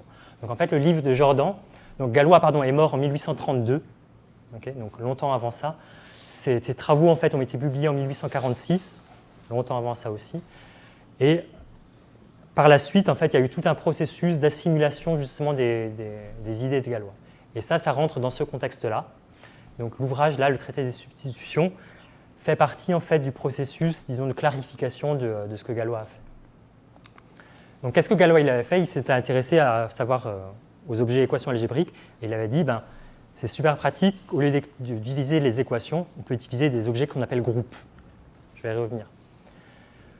Sauf que quand Jordan il a envoyé son livre là à ses collègues, en particulier allemands, et on retrouve le petit Clebsch, et Clebsch, par exemple, lui a répondu « Je dois avouer que ces profondes et importantes recherches vont pour le moment bien au-delà de mes compétences. Je m'en tiens à la première moitié où la géométrie vient à mon aide et guide les idées dans des choses abstraites. » Autrement dit, l'algèbre que lui a envoyé Jordan, c'était vachement compliqué pour lui, il n'arrivait pas, et il a eu besoin de la géométrie en fait, pour la comprendre. En fait, il n'y a pas que Clebsch qui a fait ça. Vous avez toute une série d'écrits de ces années 1870 qui disent, vous voyez par exemple là c'est Félix Klein, la théorie générale des équations algébriques est illustrée de la plus belle des façons par un certain nombre d'exemples géométriques particuliers. Je pense aux 9 points d'inflexion des courbes cubiques, vous vous souvenez, c'est ce que je vous avais dit au début, les 28 tangentes doubles des quartiques, les 27 droites des surfaces cubiques. Le grand avantage de ces exemples est qu'ils présentent de façon intuitive les idées abstraites en elles-mêmes si particulières de la théorie des substitutions. Donc, théorie des substitutions, pour eux, c'est la théorie de Galois, d'accord? C'est la manière dont Galois a étudié les équations algébriques. En fait, voilà, il y a plein de gens, autour de 70, qui ont utilisé la géométrie pour comprendre la théorie de Galois parce que c'était trop compliqué pour eux, telle qu'elle était présentée dans son jus algébrique à l'époque. Concrètement, je vais juste donner un exemple pour vous donner une idée. Vous vous souvenez, je vous avais dit, les courbes cubiques possèdent 9 points d'inflexion, quand on compte bien, qui sont alignés 3 à 3 sur 12 droites, et ces 12 droites forment 4 triangles. Et les mathématiciens qui avaient eu besoin de la géométrie pour comprendre Galois, ils ont fait des choses comme ça. Alors, l'objet d'intérêt principal, c'était une équation aux 9 points. Disons, c'est l'équation qui donne les 9 abscisses des 9 points d'inflexion, d'accord ? Il faut se dire ça. Et donc, il se disait, ah ben, ça serait intéressant de comprendre les propriétés de cette équation-là. Les méthodes de Galois disaient, pour comprendre cette équation-là, il faut en étudier son groupe, d'accord ? Donc, je ne rentre pas dans la technique, et en étudiant son groupe-là, on va obtenir des résultats supplémentaires. Ce que je vous dis, c'est que les mathématiciens que j'ai cités avant, ils n'arrivent pas à faire ça, en un certain sens. C'est trop compliqué. Et eux, ils vont utiliser la géométrie. Donc, par exemple, juste à partir du fait qu'à partir de 9 points, on peut créer 12 droites, ils vont en déduire que l'équation en 9 points, en fait, peut se ramener à une équation de degré 12, qui correspond au 12. Mieux, comme je peux faire 4 triangles, en fait, l'équation de degré 9 se ramène à une équation de degré 4. Donc, c'est des choses comme ça un petit peu bizarres. Okay, ce n'est pas tellement justifié. Ça passe des résultats algébriques qui passent uniquement par un point de vue géométrique en fait, sur la question et par ce genre de configuration. Pareil en fait pour les 27 droites. Vous allez avoir une équation 27 droites et par exemple, je ne vous l'ai pas dit, mais avec les 27 droites, on peut compter 45 plans qui les contiennent 3 à 3. Bon. Et bien, automatiquement, pour eux, une équation de degré 27, l'équation de degré 27, se ramène à une équation de degré 45, ainsi de suite. Bon. Et vous voyez, c'est vraiment des choses qui sont mises en valeur. Là, c'est de nouveau Max Noether. Donc Clebsch, il est moins connu maintenant, mais c'est vraiment quand même un des patrons locaux, en tout cas des mathématiques allemandes de l'époque. Felix Klein, il est quand même connu. Max Noether aussi, hein, c'est quand même des contributeurs de la géométrie algébrique de l'époque. Et donc vous voyez, il écrit par exemple par les recherches sur les points d'inflexion des courbes du troisième ordre, parmi lesquelles seules les 12 droites qui les contiennent 3 à 3 n'étaient alors connues. L'existence des 4 triangles en lesquels les droites se groupent a donné un aperçu sur la nature particulière de l'équation du 9e degré qui détermine les 9 points. Une image géométrique pour tous les rapports concernant des groupements de racines a été acquise. De tels exemples particuliers et intuitifs ont vraiment participé à une conception plus aisée, ainsi qu'au développement de la théorie des substitutions, en elle-même si abstruse, et dont les bases élaborées par Galois après les recherches d'Abel ont été publiées peu après par ses travaux de Hesse. D'accord ? Donc c'est toujours cette idée que pour eux, la théorie de Galois, en fait, c'est abstrait, c'est compliqué, et ils ont réussi en fait, à la dompter grâce à la géométrie. Donc en fait, pendant ma thèse, j'ai étudié un peu dans tous les détails comment ça marchait, ces choses-là, à la fois dans les détails mathématiques, mais aussi dans l'organisation en fait, du savoir qui se mettait en place là-dessus. Alors, là, pour le coup, je vais vraiment avancer. Donc je vais pas... je vais juste... Non, mais c'est parce que je... Donc là, je voulais un peu... Donc là, je vous ai parlé un peu de ce que j'ai fait dans le passé, disons dans ma thèse. Là, je voulais montrer un peu ce que je fais dans le présent. Donc je continue à essayer de faire de l'histoire des maths. Je continue à essayer de faire de l'histoire de la géométrie. Et sinon, de façon générale, pour les historiens, on a des questions qui sont difficiles, qui sont des questions du type « est-il usuel de ?» blablabla. Donc vous vous souvenez, ça fait partie des choses que j'avais listées avant. Ou alors, comment est structurée la géométrie à une époque? Quelles sont les dynamiques de recherche? Donc, c'est des questions, si vous voulez, qui concernent des dimensions collectives de la recherche mathématique à une époque donnée. Donc ça, c'est notre espoir, répondre à des questions de ce type-là. Parfois localisées, d'accord, mais bon.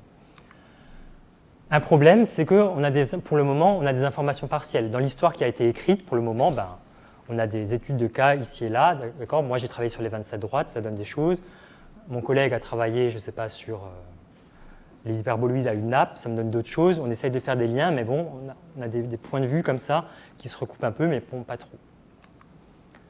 Évidemment, une solution idéale, c'est l'exhaustivité. C'est-à-dire, j'imagine connaître tout le savoir humain mathématique du 19e siècle, et bien forcément, je saurais tout ce qui se passe en géométrie au 19e siècle. Alors évidemment, je n'ai pas encore transcendé mes limites humaines, donc je ne vais pas pouvoir le faire. Par ailleurs, l'exhaustivité, de toute façon en histoire, c'est quelque chose d'assez illusoire. C'est quoi être exhaustif? Déjà, par exemple, tout ce qui s'est dit de manière orale, par exemple, entre Jordan et Clebsch, je ne l'aurai plus. Est-ce que ça veut dire je rassemble tout ce qui a été publié entre 1850 et 1900 et j'examine tout? C'est peut-être possible, si j'arrive à tout reprendre, et encore. Est-ce que dans une vie humaine, j'arriverai à tout lire? Je ne sais pas trop. Mais on a une réponse humaine, c'est quand même la systématicité, à défaut d'exhaustivité. Qu'est-ce que j'entends par là? C'est que, par exemple, j'ai un petit projet en ce moment, qui est inspiré par les travaux de ma directrice de thèse qu'elle a faite à une certaine époque, Catherine Goldstein, c'est de, au lieu de regarder l'exhaustivité, je fais une exhaustivité relative. Donc je choisis un journal de maths de recherche de l'époque. C'est le journal pour la mathématique pure et appliquée, qui est un truc qui existe d'ailleurs encore aujourd'hui. Je prends tous les volumes parus entre 26 et 56 et qui sont classifiés en géométrie. Et ça me donne un corpus d'études. Vous voyez, c'est quelque chose, et je dis, ça maintenant, je vais l'étudier de façon exhaustive. Alors, ça me fait quand même la coquette somme de 350 articles qui vont d'une taille de 1 page à une taille d'à peu près 120 pages. Donc, ça fait quand même du volume à traiter, on va dire. Et une idée qu'on peut avoir, vous voyez, c'est de relever tous les objectifs, toutes les méthodes qui sont faites dans tous les articles là, et surtout de prendre garde à toutes les références bibliographiques qui sont faites dans chaque article. Comment est-ce que les articles citent d'autres choses, d'accord ? Et l'idée, c'est ça, c'est d'obtenir à la fin, en fait, des résultats qu'on pense en termes de réseau et donc en termes de circulation, d'accord ? Et donc des réseaux de textes pour se dire, est-ce que comme ça, il y a des dynamiques de recherche que je retrouve par l'existence de réseaux de textes. Alors, je voulais vous montrer un petit exemple très concret. Donc, comment est-ce que ça se passe ? C'est qu'on a une base de données en ligne qui s'appelle Tammuz, qui a été créée et gérée par un chercheur qui s'appelle Alain Herman de l'Université de Rennes. Et donc, concrètement, donc voilà à quoi ça ressemble. Alors, je vais quand même le... Donc vous avez une base de données ici, donc vous pouvez chercher votre auteur préféré. Alors par exemple, pour aujourd'hui, mon auteur préféré, ça va être Cayley. Donc je tape Cayley et en fait, vous avez toutes les références bibliographiques dont l'auteur est Cayley et qui ont été rentrées dans la base de données. Alors ce n'est pas exhaustif parce que c'est encore en cours de construction et c'est collaboratif et c'est vraiment actuel. D'accord ? Donc vous avez plein de choses ici. Hop.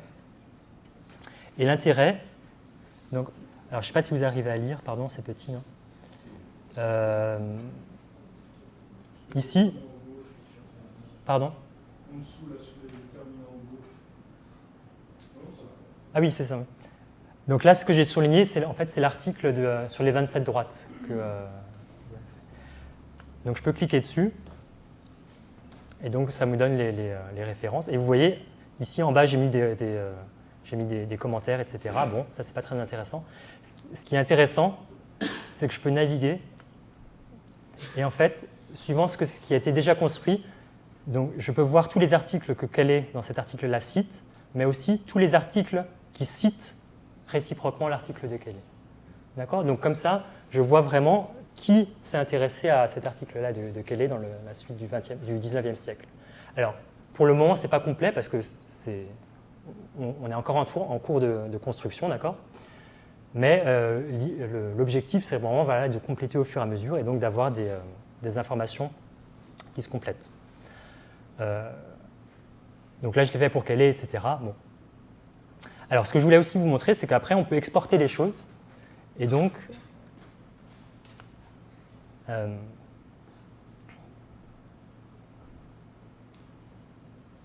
on a des outils, en fait, si vous voulez, d'analyse de réseau, donc qui viennent de nos amis statisticiens, qui nous permettent, en fait, de travailler là-dessus. Ou en tout cas, d'avoir des... alors, je suis désolé, comme ça, c'est fermé avant, il faut que je recharge les choses. Donc là, j'ai importé, en fait, toute une liste, en fait, justement, de références avec les liens, d'accord, qui existent entre eux. Donc ici, j'ai un graphe, vous voyez, où chaque nœud est un article et chaque flèche est un lien de citation entre les articles. Okay. Donc j'ai un truc assez moche. Okay. Donc vous voyez, cet article-là est cité par ceux qui sont au bout des autres flèches. Et donc là, c'est ça. Donc pour le moment, c'est du travail en cours, donc c'est des choses partielles, mais bon. Et donc les outils des statisticiens permettent en fait de mieux visualiser les choses. Par exemple, pour un peu mieux comprendre déjà comment est-ce que les choses se passent, vous voyez que là, il y a des... Alors, je suis désolé, on ne voit pas bien sur cet écran-là, mais il y a une spatialisation en fait, qui se met en place et qui met en évidence en fait, un petit peu la manière dont ici les nœuds se rapprochent les uns des autres. Donc, je vais arrêter ça parce qu'il faut que ça se stabilise un moment, etc. Mais aussi, vous avez d'autres outils qui sont par exemple, donc je ne vais pas le faire, mais la détection de communautés. C'est-à-dire que les statisticiens savent en fait, avec des calculs, déterminer, étant donné un graphe comme ça, déterminer ce qu'on appelle des clusters, c'est-à-dire des sous-ensembles de nœuds qui se citent beaucoup les uns les autres et qui citent peu l'extérieur en fait. D'accord ? Et donc l'idée, c'est à la fin de réussir à interpréter ça en termes historiques, c'est-à-dire que reflètent en fait ces clusters, c'est-à-dire est-ce que ça reflète des communautés de chercheurs, des problèmes en fait partagés par un certain nombre de chercheurs entre eux, est-ce que c'est juste parce que tout le monde cite le même ouvrage de référence, ainsi de suite, et donc qui permet en théorie d'accéder à certaines dynamiques de recherche ici de la géométrie de la deuxième moitié première moitié du 19e. Bon, et je vais finir du coup mon exposé là avec juste un tout dernier mot. C'est juste pour revenir aux 27 droites. Donc, bon, c'était juste un petit peu donner un mot de la fin, à moi-même. Donc, c'était juste pour dire que c'est un sujet vraiment très très intéressant qui permet en fait de brasser beaucoup de géométrie de la deuxième moitié du 19e. Et je vais laisser le vrai mot de la fin à Sylvester, encore une fois, parce que je l'aime bien, qui écrit en fait donc en 69, probablement avec la même bonne raison qu'Archimède a fait graver le cylindre, le cône et la sphère sur sa pierre tombale, nos compatriotes distingués, donc Calais et Salmon, pourraient laisser des instructions testamentaires pour que l'écoïsiectagramme cubique, donc c'est la figure formée des 27 droites, soit gravée sur la leur. Esprit de l'univers, où allons-nous et quand, où et comment tout cela finira-t-il ? Et je vous remercie.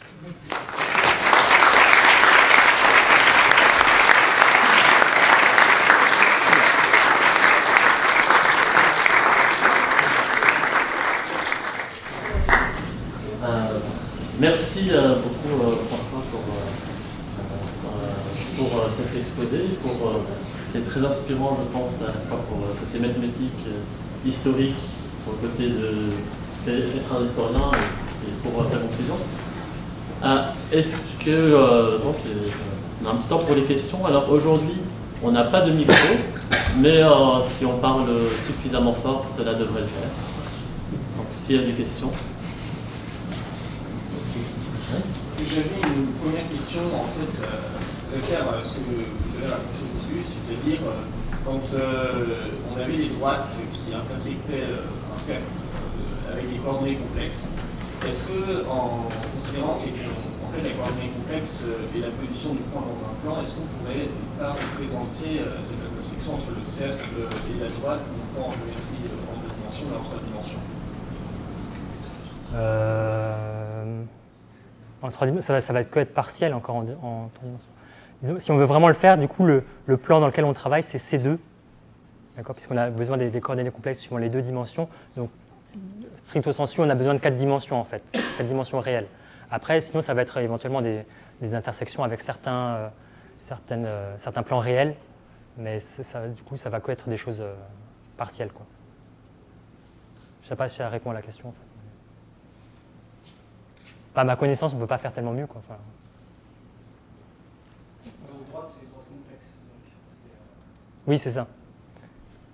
Oui, l'objet droite, du coup, quand je dis droite à coefficient complexe, d'accord, donc ça devient un objet de dimension 2 sur R. Donc déjà, en fait, ça occuperait tout un plan, disons, avec nos sens usuels. Et disons que quand je trace, par exemple, une droite comme ça, là, même si elle est complexe, c'est sous-entendu, c'est sa trace réelle dans un plan réel, en fait. C'est ça l'idée. Si je me rappelle bien, la combinatoire de ces arrangements de droite, on peut la voir en regardant la même équation, mais sur un corps en caractéristique 3. Et on peut demander quand exactement est-ce que les gens ont découvert le lien entre la géométrie réelle et les réductions. Je ne sais pas.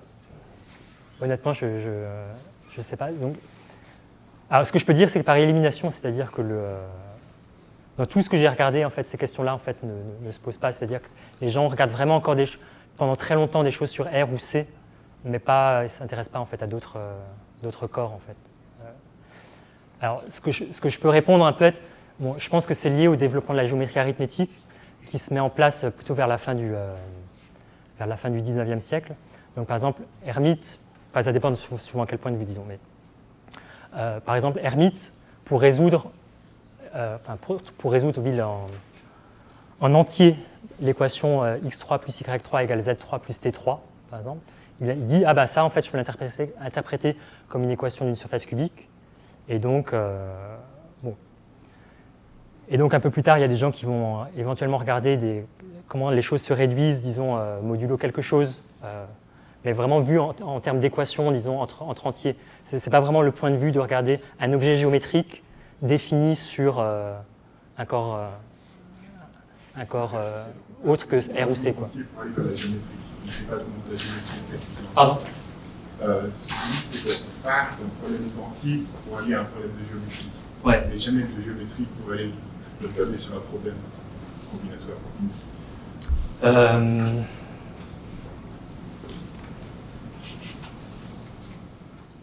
Ça dépend de quel type de combinatoire après aussi on dit. Par exemple, là, je répondais vraiment pour l'aspect, disons, regarder modulo P des choses, par exemple. Mais par exemple, ce que j'ai dit, par exemple, avec les 9 points d'inflexion et les etc. Donc ça, par contre, ce type de configuration-là, donc il y a d'autres, par exemple, c'est l'hexagramme de Pascal, par exemple, qu'on connaît. Donc c'est que sur, comment dire, 6 points étant donnés sur une conique, quand on joint, et donc ça forme un hexagone, et quand on forme en fait les diagonales, enfin certaines diagonales, les points d'intersection, par exemple, sont alignés. Et en fait, on peut former d'une certaine façon on peut compter le nombre d'hexagones qu'on peut faire, le nombre de diagonales qu'on peut faire, etc. Donc ça, par contre, je sais, c'est des choses que j'ai vues il n'y a pas longtemps, c'est des choses après qui sont interprétées justement du point de vue combinatoire, qui servent à alimenter justement l'idée de regarder les permutations de choses, les combinaisons, les trucs là. Donc de ce point de vue-là, oui, il y a des mouvements vraiment de géométrie vers la combinatoire désincarnée, on va dire.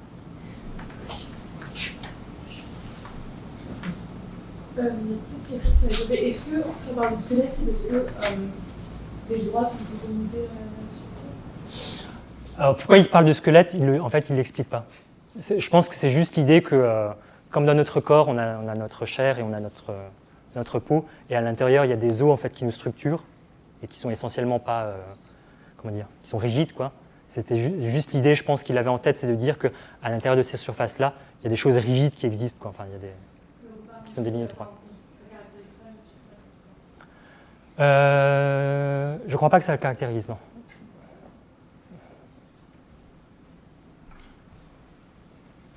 Non, il peut y avoir plusieurs...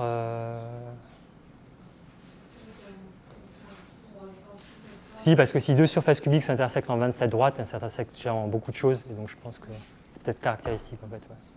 Faut juste, le problème, c'est de voir est-ce qu'elles sont en position suffisamment générale en fait pour que l'intersection soit suffisamment grosse en fait. Mais là, je ne sais plus cette question, je suis désolé, faut que je vérifie. Pardon, sur le moulage là, de Schultz, justement, j'ai l'impression qu'il y a des intersections multiples de droite. C'est-à-dire que les 135 points sont comptés vraiment avec leur multiplicité. J'ai l'impression qu'il y avait un enjeu vraiment beaucoup de... Là, par exemple, il y a une multiplicité de comptage. Ouais. Je ne sais plus comment est-ce qu'il faut le compter, celui-là, mais... plutôt comme 2, non? Ça, c'est un point d'intersection, du coup, ça sera...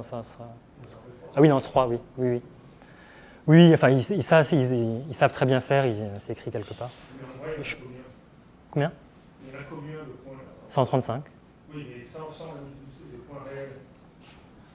Ah, ça dépend de ça dépend de la surface, pour le coup. Est-ce qu'on peut atteindre les 135 oui. multiplicité 1 voilà. En multiplicité 1, ça, j'ai aucune idée. Ça. Est-ce que tous peuvent être réels? Oui, ça c'est sûr. Avec multiplicité 1, je ne sais pas. Bon, ça, je ne sais pas.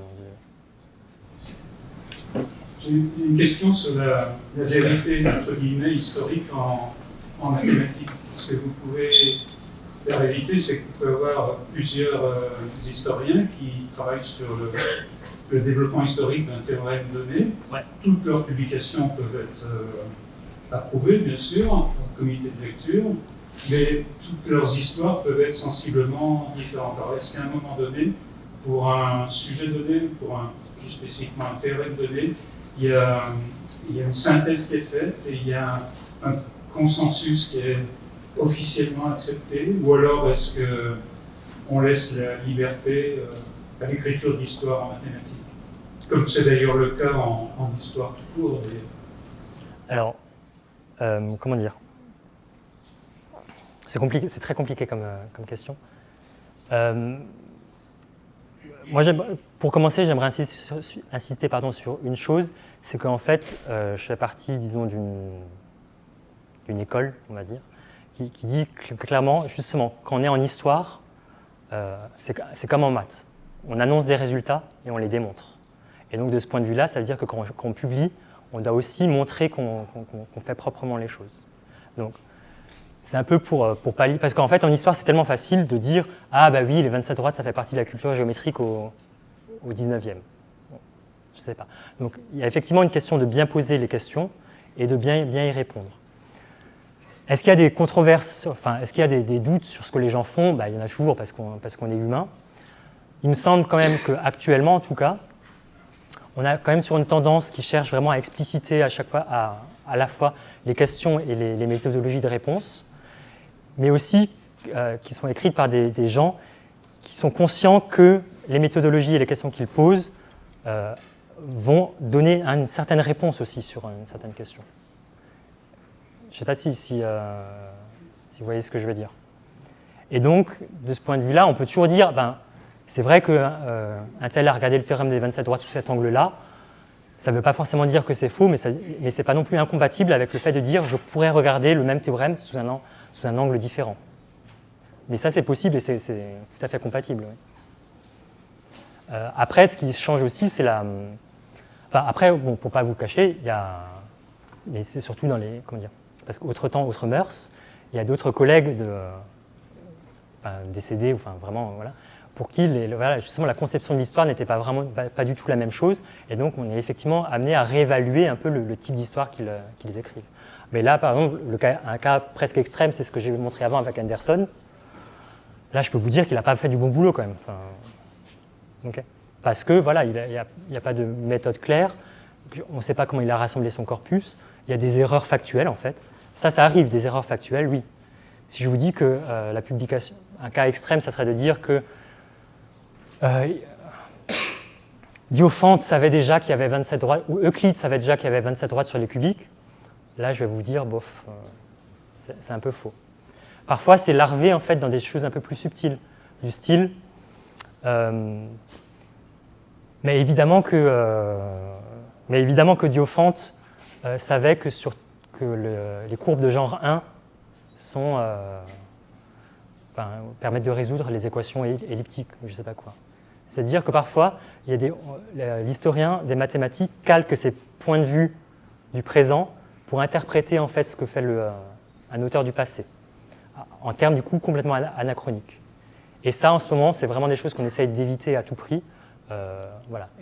Mais qui étaient encore plus répandues justement jusque dans les années 80, des choses comme ça, quoi. Et puis à l'inverse aussi, l'historien d'aujourd'hui peut être amené à corriger les histoires qui ont été écrites dans le passé et oui, tout à fait. Et pas tout à fait juste aussi. Oui, c'est ça, exactement. Oui. Merci. Quels sont deux énoncés historiquement équivalents? C'est une question. Mais disons, c'est... comment dire? Mon point de vue, qui est celui qui m'a été inculqué, en fait, par toujours la même directrice de thèse, est qu'il n'y a pas d'énoncé historiquement équivalent. Parce qu'un énoncé est toujours historiquement et socialement situé. C'est-à-dire que quand moi je dis le théorème des 27, toute surface cubique contient 27 droites, j'ai un certain background qui s'active dans ma tête et qui me donne des choses. peut-être que vous, n'importe qui, a peut-être autre chose qui se met en tête, etc. Mais comment dire, de façon plus claire, ça serait de dire, par exemple, il y a un énoncé aujourd'hui du théorème des 27 droites qui dit, par exemple, l'ensemble de toutes les... non, je ne sais plus, je l'ai perdu. Et par exemple, donc, là, je reprends un exemple de ma directive de thèse, justement, qui dit, elle a étudié, par exemple, des gens qui ont dit que dire qu'une certaine équation diophantienne n'a pas de solution entière, d'accord, une certaine équation n'a pas de solution en entier, c'est la même chose de dire qu'une courbe elliptique n'a pas de point à coordonnées entières. Okay. Donc, est-ce que ça, c'est deux énoncés qui sont historiquement équivalents? Donc, non. Mais ce qui est intéressant, c'est qu'il y a des matheux, ou des historiens des maths, qui ont dit, à un moment, ce sont des énoncés qui sont mathématiquement les mêmes. Et donc, historiquement, on s'intéresse à la différence de formulation que lui-même perçoit comme étant identique. Et c'est ça qui donne justement le matériau historique justement pour analyser la situation. Je ne sais pas si je suis clair, j'ai l'impression pas trop. Mais comment dire, c'est vraiment ça l'idée, c'est de dire que, en fait, pour moi, il n'y a pas d'énoncé historiquement équivalent parce que quand un énoncé est produit à une certaine époque ou à une autre, il y a plein de choses qui changent et donc on ne le lit pas de la même façon, on ne l'écrit pas de la même façon. Peut-être une dernière question. Dans une partie, quand on a raconté, j'ai l'impression qu'il y a une différence presque politique ou nationale entre certaines façons de voir dans les choses. Par exemple, les visages que les Allemands et les Maîtres s'opposent aux choses scandinavistes et puis sous-entend que c'est par ailleurs, ce qui m'a frappé, la lettre de Claude, elle est datée du 5 mars 1871. Donc, je ne sais pas quel rapport il y a avec l'histoire de Leningrad. Ah, avec la guerre, tu veux dire alors, Clepsch et Georgian sont déjà en correspondance avant la guerre de 70, et ils s'entendent déjà, enfin, il n'y a pas trop de soucis. Par ailleurs, dans d'autres lettres de Clepsch, c'est quelqu'un de très pacifiste, en fait. Il est très opposé à la guerre. Essentiellement, il dit que les dirigeants comprennent rien à rien, etc. Donc, pour lui, il n'y a pas trop de ressentiment, en fait, contre la France à cette époque-là. Il peut y en avoir. Par exemple, Darboux est beaucoup plus comment dire, poliment, un peu plus remonté contre les Allemands, quoi, autour de 70. Donc, les expressions Bosch, etc., ça arrive de temps en temps, même si après ça se calme. Et évidemment, ça n'a pas les mêmes proportions qu'en 1914, quoi. 1918. Bon, sauf qu'en fait, la vie théorique, en fait, il est mort d'un point de vue les Allemands, mais on avait l'impression à un moment qu'il y avait ces deux façons. Oui, en fait, il existe clairement des cultures locales dans certains lieux. Mais en fait, c'est pas tant, par exemple ici, Allemagne contre France, mais par exemple, il y a aussi des grandes différences entre Göttingen versus Berlin. Où justement à Göttingen, c'est Clepsch, Riemann, puis Clepsch, puis Klein, qui mettent en avant l'importance de la visualisation, de la géométrie, contre les côtés abstraits qui sont préconisés par les Berlinois, donc Weierstrass, Kummer, Kronecker, etc. Donc il existe quand même des cultures locales où il y a des valeurs épistémiques qui sont préconisées ici et là, quoi. France-Allemagne, il y a aussi des choses qui existent. Bon. En fait, il se trouve que Jordan est assez isolé en fait, en France à cette époque-là. Il n'y a pas grand monde qui comprend ce qu'il fait en France. Par exemple, Klein dit de son livre qu'il est presque allemand. Bon, donc c'est... De ce côté-là, il penche de l'autre côté du Rhin, quoi. Okay, je sais qu'il y a encore des questions, mais je propose de poser des questions que vous avez encore, de les réserver pour le pot qui suivra. Je propose de commencer par remercier encore